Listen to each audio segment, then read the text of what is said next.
Most people think the person who hurt them should feel their anger. But the real power is in becoming unreachable. The moment you stop trying to make pain loud, you start making your life stronger. That is the shift. Pain loses power when it no longer has access to your attention, your emotions, or your future. The strongest response is not revenge. It is becoming so self-controlled that the wound no longer leads your life. And most people stay stuck because they keep revisiting the injury instead of rebuilding themselves.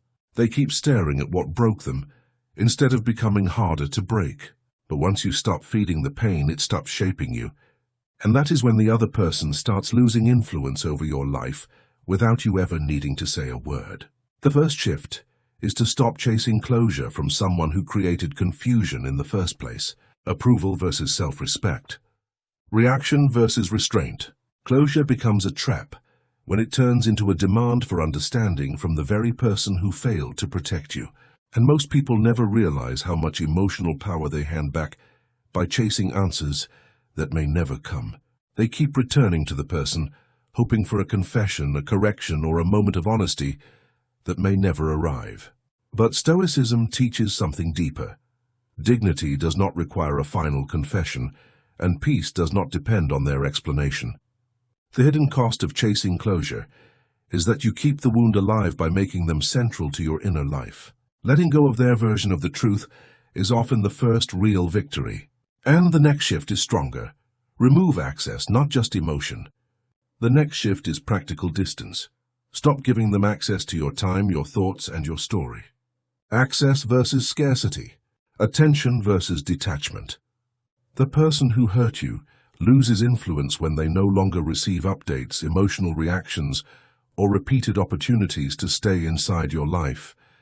And most people never realize how much a wound keeps speaking because access is still open.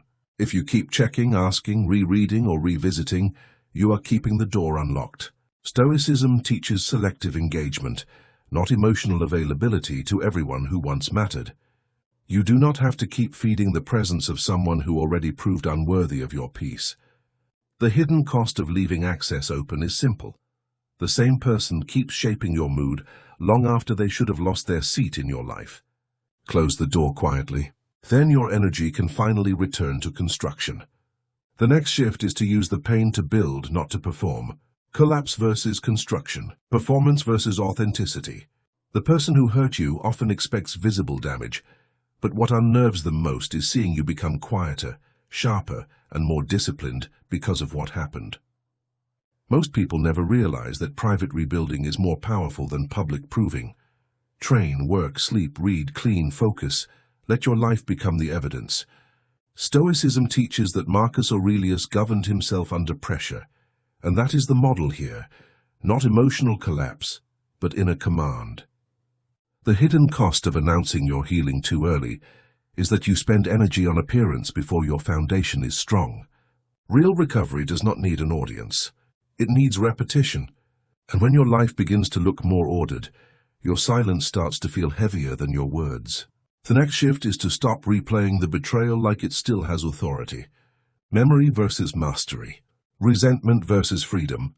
What you repeat mentally becomes part of your identity, and most people never realize how often they keep the wound alive by rehearsing it in their mind. They revisit the words, the moment, the face, the pain, and every replay gives the injury another chance to shape them. Stoicism teaches that the mind should govern the story, not be governed by it. That is the difference. The hidden cost of constant replay is that the person who hurt you continues living rent-free inside your thoughts, even if they are no longer in your life. The silent person does not forget. They simply stop feeding what weakens them. The more you repeat pain, the more you train your nervous system to stay tied to it. And when the story loses attention, your standards begin to rise. The next shift is to raise your standards so high that the old pain no longer fits your life. Pleading versus precision. Approval versus self-respect. The person who hurt you will feel smaller, not because you insulted them, but because you no longer bend, chase, or excuse what used to be tolerated. And most people never realize how powerful it is when your standards become visible in your behavior. Stoicism teaches that what you allow repeatedly becomes your reality. That is why your boundaries matter more than your anger. The hidden cost of staying soft where you should be firm is that your life stays open to the same disrespect in a different form. Dignity is not loud. It is consistent. When your boundaries sharpen, your peace stops being negotiable, and the person who hurt you should not shape who you become. That is where the final identity shift begins. The goal is not to become cold. It is to become untouchable by the same pain. A person who is calm, selective, and self-respecting becomes rare, and rarity creates respect. The strongest response is not to make the wound loud. It is to make your life too strong to be ruled by it. The person who hurt you may expect collapse, but what they get is clarity.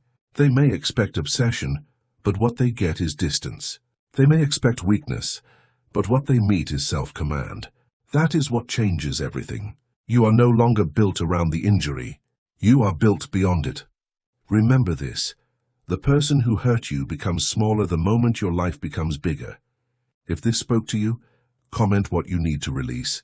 Subscribe for more Stoic wisdom and keep building the kind of presence that cannot be shaken by old pain.